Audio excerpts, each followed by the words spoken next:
Hey good morning everyone, this is Bikash ভাই। আসসালামু আলাইকুম রহমতুল্লাহ। সকলে কেমন আছেন? আজকে একটা কথা শেয়ার করব, আর সেটা অলসতা আপনাকে যে কোনো কাজে বাধা দেওয়ার জন্য যথেষ্ট। আমি শুক্রবার দিন সকালবেলা, মানে আজকের সকালবেলা একটা জায়গায় যেতে চেয়েছিলাম। সো কী হলো, আমি রাতে একটু লেট করে ঘুমিয়েছিলাম।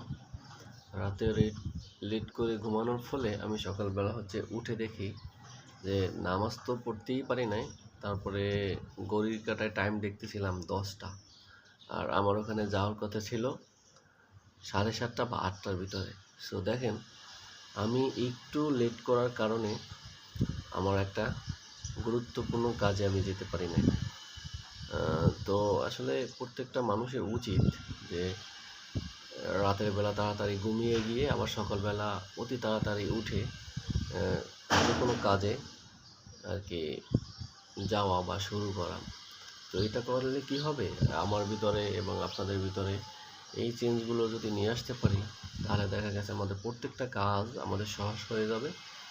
ইভেন আমাদের স্বাস্থ্যও ভালো থাকবে, এই আর কি। সো আমি আজকে থেকে চেষ্টা করতেছি, আপনারাও চেষ্টা করবেন। আল্লাহ হাফেজ।